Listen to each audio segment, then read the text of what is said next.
If you're enjoying the show and you'd like to get more, maybe you want to get bonus episodes, maybe you want to get episodes early, maybe you'd like to join monthly video hangouts with me, Jeff, and other fans of the show, the way to find out how to do that is to go to patreon.com/wehaveconcerns.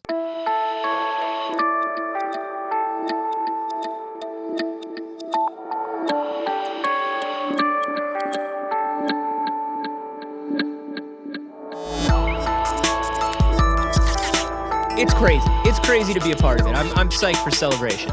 This is We Have Concerns. Hi, Jeff Canada. Hi, Anthony Carboni. Hello, concerned citizens. It is time, once again, to bring forth the rhythm and the rhyme. Yeah.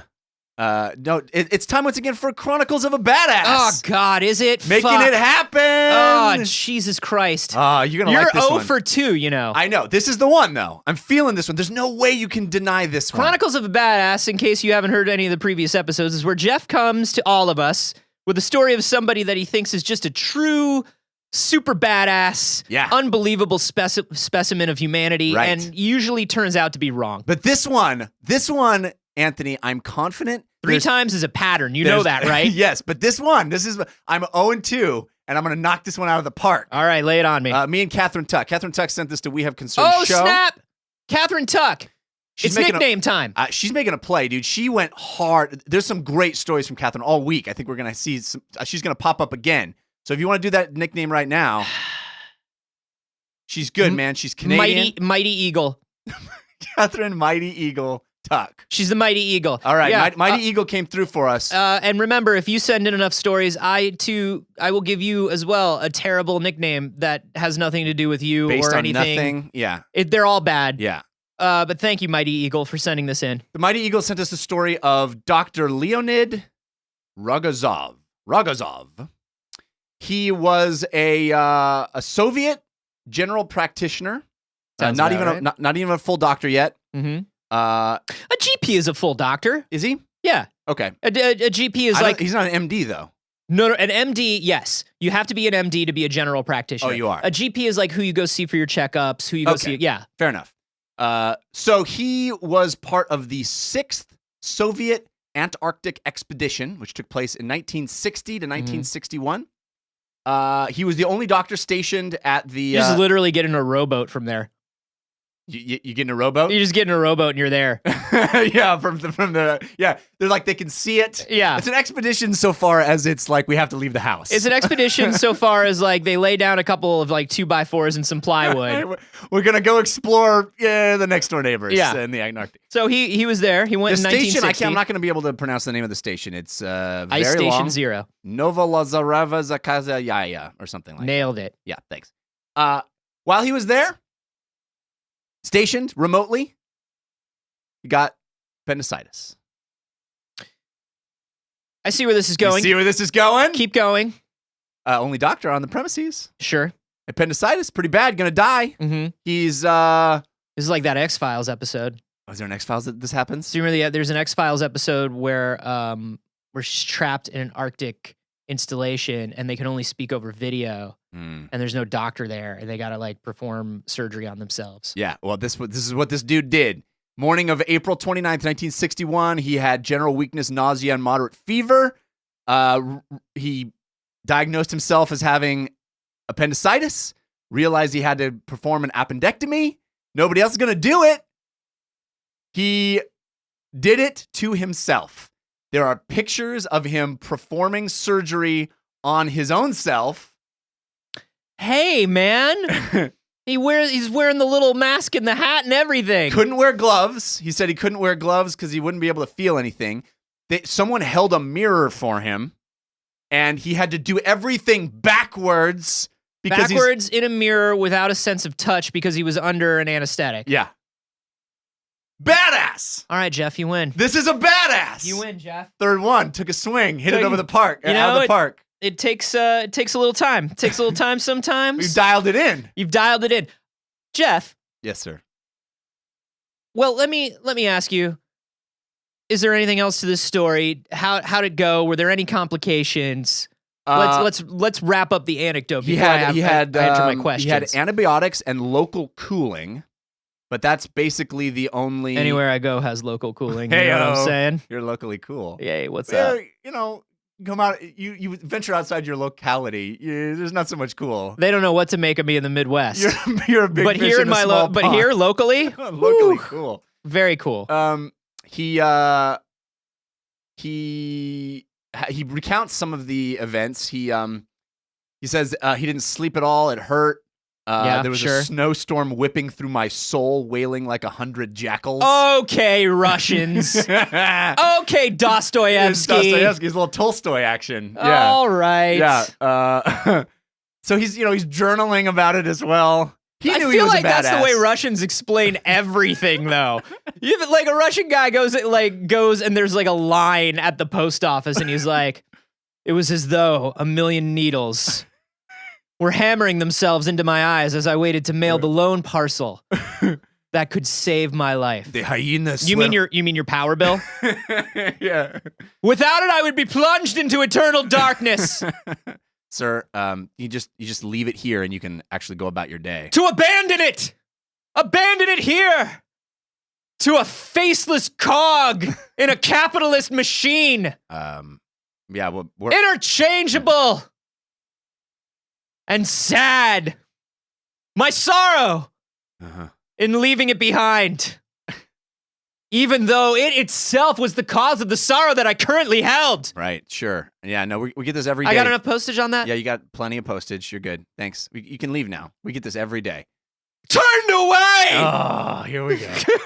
And that's actually a comedy, Chekhov would say. That's a comedy. God. That's not even a tragedy. Let me tell you something. Sold out run, laugh, riot. Yeah. Just get to Moscow. Yeah, so it took 40 minutes. It took an hour. After 40 minutes, he started to take short breaks because of general weakness and vertigo. Sure. But he powered through. And he said it was hard to see.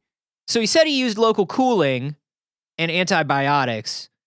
So he wasn't using any sort of like painkillers or numbing stuff. Mm-hmm. So I wonder why he couldn't use the glove. Maybe why he couldn't use gloves. Maybe it was just like he was in so much pain, or he was so dizzy or so weak that, like, when you're in a lot of pain or you feel weak and your hands just get tingly? Yeah. Maybe that's why. Or he just wanted to have the sensation of being able to know he was touching something, because if he got lightheaded, he might. Maybe he just wanted to touch his own fucking appendix. He's a perv.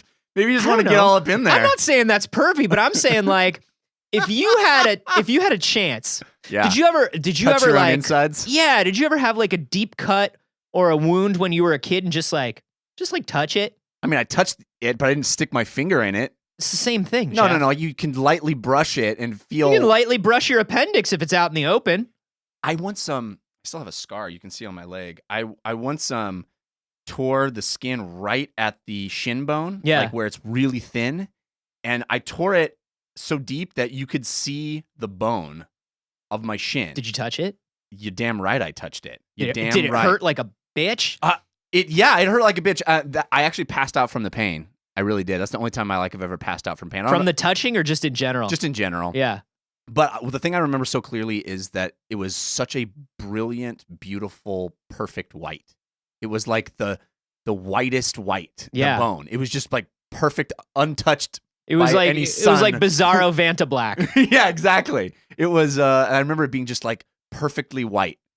And then all the world. And then went away. you just fell out. Yeah. This is crazy to me because, I mean, first of all, let me just say this. I would definitely touch my own appendix. And I would definitely want to not be wearing gloves. I want to know what my appendix actually feels like. Is it squishy? Is it spongy? I don't know. Is it? Yeah. We'll never know. Yeah. I'll never know. This dude knows. Leonid. Leonid. Okay.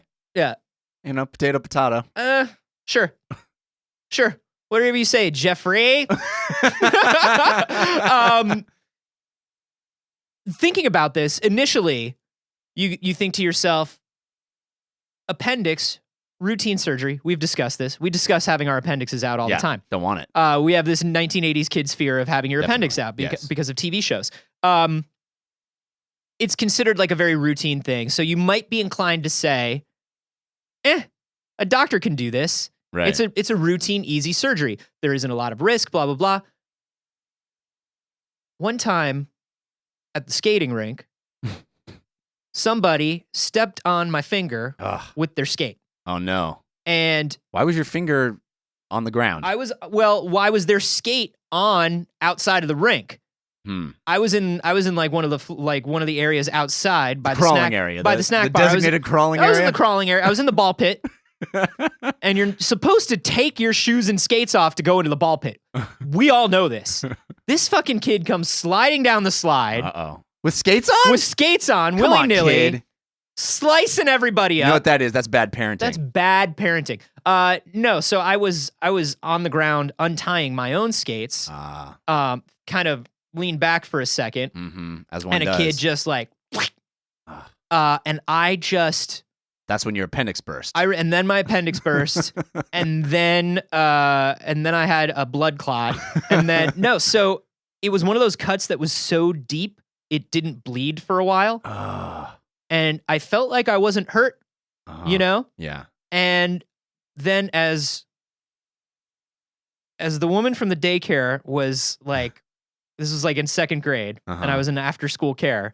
This woman who was probably 19. Yeah, right. Was like running my finger under the water fountain going, please don't bleed, please don't bleed. And I looked up at her. I was like, are you kidding me? Look how deep that is. It's going to bleed. Oh, God. And she looked at me. She was like, and I was like, it's gonna happen. and then I just remember passing out. And when I woke up, she was like holding my finger and it was just like blood.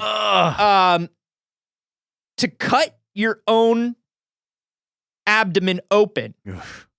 Remember that you're cutting through muscle. Yeah. You're cutting through everything that shouldn't be cut through. To get to your own appendix, to cut it out. Yeah. You know what? In a mirror. Have you ever tried to do something like, have you ever just tried to do like something in Snapchat? And you're trying to like, so hard. And you're just trying to point at something behind you. You can't do it. And you point to the wrong side. It's impossible. Motherfucker, it's an appendix. You've got a tiny knife and you're in your own body. You can't even point it like a hilarious guy at the mall behind you. You know what I couldn't even do? What? Hold the mirror for that guy. I would not be able to even do that. I'd be like, I don't think I can do this. I don't think I can do it. There's no way I could hold the mirror for that guy. Oh gosh, I would love to sit I can't on watch a surgery shows on TV. Really? I can't. I'm not that guy. I can't find handle them it. so fascinating. No. I can watch any horror thing in a movie when I know it's makeup or prosthetics or effects. I'm fine.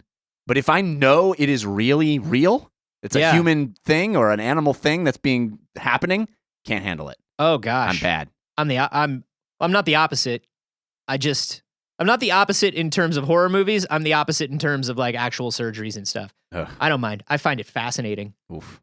That's hard. I would love if there was a way to be awake during my own surgery. My dad has done that. My dad was awake for some of the surgeries that he's had. He had some heart stuff that happened and they had to do stuff for his leg to like take the artery out. Right. And he like requested to be able to watch. And I was like, you're an insane person, Dad. Insane. How did you do with your LASIK? Was it weird? Did it freak you out? Fuck yes. Fuck yes. Because when you did it, they still had to do the incision, right? Yep. So they had to put that little ring on your eye, and it cuts open, and it's a flap that they pull back. And you're just watching. You're watching, and they tell you there's a red laser dot that you stare at. And if you look away, they're gonna fuck up your eye. Exactly, and they say stare at that laser. I've never stared at something so intently in my life. It's that don't think of an elephant, right? Right. Yeah. It's a moment like the moment you say like, hey, if you look away from this, easiest thing in the world is just to focus your eyes on one point and not look away. Just look at that, and you're like, okay, I can look at that. But if they're like if you don't look at that, everything goes wrong for you forever. Yeah. And it's like, hey, if you stop looking at that, you're a blind person. Right. You know how you came in and you weren't blind and you thought you'd be like even better at not being blind? Right. If you literally look away for even a split second, you're blind. Yeah. Sorry. It's so fucked up. How long does it take to do that? It's not very long. I think it was like 15 minutes, but the fucked up thing. No, the flap. How long did it take to do the flap? Oh, to create Because that's the flap? the dangerous part, right? Yeah, it's very short, but it's crazy because you can see, and then they pull the flap back, and then everything is like weird diamond shapes. Yeah, because you got no lens. It's like looking through a kaleidoscope. It's a sweet bokeh. Yeah, and the fucked up thing too is then they start, shooting a laser at your eye, and I could smell my eyeball burning. Oh, and they're just like, don't don't look anywhere but where you're looking. Yeah. And you're like, I don't even know where I'm looking anymore. Yeah. It turned into a fucking beautiful Instagram photo. Yeah, now it's like, now what do I do? And I was gripping the side of the thing I was on so hard. They were like, you can relax. It's cool. You can relax. And I was like, no, I can't. I cannot relax. No. The opposite of what I can do is relax. And stop making me talk to you because I'm moving just a tiny bit every time I open my jaw. Eyes are small. Eyes are small. You want to hear some more of this? If you do it now, it's much different, right? That was a few years ago. If you do it now, they don't even make the cut, right? Yeah, I think it's all with robots now. It's different. Yeah. Do you want to hear some more of this dude's Russian poetry? Because he was sure. He Tell me about Leonid's reflections on this. So he says, I grow weaker and weaker. My head starts to spin. Every 4 or 5 minutes, I rest for 25 seconds. Finally, here it is, the cursed appendage. With horror, I notice the dark stain at its base. That means that just a day longer, and I would have burst. And worst moment of removing appendix, I flagged. My heart seized up. I noticeably slowed. My hands felt like rubber. Oh my God, this fucking guy. Okay. He's a badass, but he kind of knows it. But so that's like, it's not as... It's a little less badass. Yeah. You know what I mean? He's kind of ruining it. It's like the guy who's like dining out for the rest of his life on like the cool thing he did. Yeah. It's very... I'm not going to take away and I'm not going to say that this guy is not a badass. It's a badass thing he did. The most badass thing you can do is be like, yeah, it was really rough, but I did it. Yeah. You know what? I wouldn't wish that on anybody, but you know, a guy has to do what a guy has to do. I had to do it, you know, and I had to do it because I was the only doctor these guys had. Yeah. Then you go, damn, man, you're a badass, Leonid. Yeah. No, it's cool. It's cool. It's cool. It's not much. Anybody would have done it in my position. But what I love is especially the purple prose around seeing the condition of his appendix, and if only a day more. And it's like, dude, that's literally everybody who's ever come to you with appendicitis. Right, yeah. This is the common appendicitis story. Right. You're literally turning it into the most dramatic case of appendicitis because it's yours. Right. You don't have to do that. You're already removing your own appendix. We don't need you to take it up a notch. Yeah, this guy doesn't know when to stop. Oh my God. And there I saw it. The cursed ingrown nail. Oh. And I knew that in order to remove it, I would have to use tweezers and a nail clipper to go into my own flesh. One more second, and my hand would have had massive discomfort. Yeah, it's like, dude, you need to use the same bedside manner discussion that you would use with anybody else. Like, hey, yeah. This is your appendix was gonna burst, but don't worry, it's pretty routine and blah blah blah. The thing that's crazy here is not that you performed an appendectomy, dude. It's that it was your own appendix. Yeah. Don't focus on the upside down in a mirror. Yeah, upside down in a mirror in the Arctic. Like that's where you want to be. Yeah, that's where you want to be, dog. You're ruining it. Don't. So you want to know how this guy ended up dying? There was a gun next to him the whole time, and he didn't do anything with it. Yeah. He didn't do anything with it. It's just Chekhov's gun. It's He died in 2000, so he lived until 2000, and he died of lung cancer, sadly. But that made me think, there's no way this dude was not smoking during this. Is the 60s. He's in surgery. This guy's fucking gloves smoking. Off, smoking. Removing his own appendix. He's just like sponge. Here you go, sir. Forceps. There you go. Camel Light. Oh. Oh, that's smooth. Yeah, smooth flavor. So smooth. You're welcome. Yeah, you want the mirror? I'm not in flavor country because fuck those people. Uh-huh. They're the great enemy. But these Camels are pretty good. What's the name of a Russian cigarette? God knows. I saw a lot of Russian cigarettes when I was in St. Petersburg, and I remember there was one particular brand, but I can't remember what it was. Something Reds? Something. I remember like... I don't know cigarettes. What do I know about cigarettes? Sessler traded one American cigarette for an entire pack of these Russian cigarettes and when we were there. He got blue jeans. He got like 13 cartons and blue jeans and like a VW Bug. No, he did. He traded one like good American cigarette. He was like, I want to try Russian cigarettes while I'm here. and he traded it and he got like a whole pack. Like they almost gave him like a carton. He's like, no, that's fine. The person he gave that one American cigarette now has like a mansion in Moscow. Yeah, he turned around and traded that. He just traded up. He's an oligarch now. He's just like, he's doing some bad shit. He's doing some bad shit. And we enabled it. We made it happen. Let's see. What is the most you would do to save yourself? Have you ever dug out like a really, really deep splinter? Have you ever? It's not fun. Yeah. I have a hard thing with any of this stuff. Like I said, I can't watch those shows. I don't do needles. I've often thought that if I were set your own leg.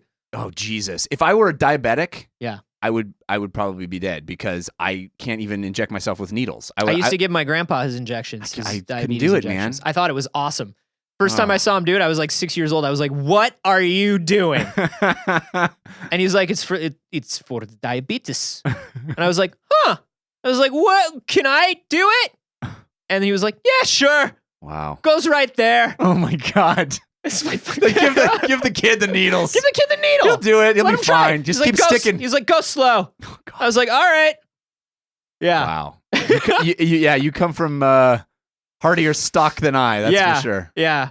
I don't know. I would like to think that I don't want to be in this situation, but I would like to think, and I have often imagined a situation where I do have to, like, maybe I am stuck in an elevator shaft or something, and I have like, all I have is FaceTime, and like maybe my appendix is about to burst. Maybe somebody else's appendix. Maybe there's a lady who's going into labor, in the middle, or a guy needs a tracheotomy. Oh, you got to do that pen. With the pen. I have always wanted to do that shit, and I don't wish that it would happen because obviously that would be very. But I would like for it to happen. Have an elevator stop when you and I are in it. You're like, just do it. Can I trach you? No, I don't need it. Yeah, just I don't need it. Are you breathing okay? I'm fine. You seem like you're not breathing okay, Jeff. I just pull out like a Mont Blanc, like a literal like old like 1900s like fountain pen. I will trach everybody in here. That I just keep for elevator situations. Guys, would you be able to cut into yourself with a scalpel if you needed to? Not even a surgery. Let's just say you had to cut into yourself with a scalpel. What other reason is there to cut into yourself with a scalpel?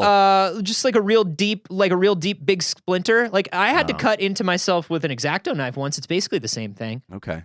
Would you be able to do it? I think that's a form of surgery, though. Yeah. Yeah. I don't know. I mean, I would like to think that I could chew my own arm off if I was stuck in the wilderness with a boulder, all that stuff. I would like to think that I had the will to live, but I would just be like, nah, I don't think I can handle it. You'd just die. I'd just die. You'd just be like, you'd leave your note. You'd be like, your note would just be like, nah, man. Nah, man, that was too weird. Could have saved myself, but it would have been gross and creepy. It would have been gross and scary. Yeah, what do you guys think? Don't let baby Kylo touch my stuff. Yeah, let us know how you would feel about that, whether you think that you would be up to it. You can hashtag those elevator. Yeah. I'm on Twitter at @acarboni. I'm at Jeff Cannata. Congratulations, Jeff, on making Chronicles of a Badass actually work. Finally did it! Congratulations to you and the Mighty Eagle. Yeah. The wind beneath your wings. Who truly soared for you in your time of need. The wings above my wind is what she is. That's what she was. And if you want to submit a story, talk about this story, or just hang out with other people who enjoy the show, there are a couple ways you can do that. Head to our Facebook group, which is facebook.com/groups/wehaveconcerns, or our subreddit, which is wehaveconcerns.reddit.com. And as always, the only way that we support this show, that we keep this show going, is through you guys. You know, we don't do advertising. We don't do any of that stuff. Tell a friend about the show this week. Send them your favorite episode. Yeah. Bring on a new concerned citizens for us. It really, really helps.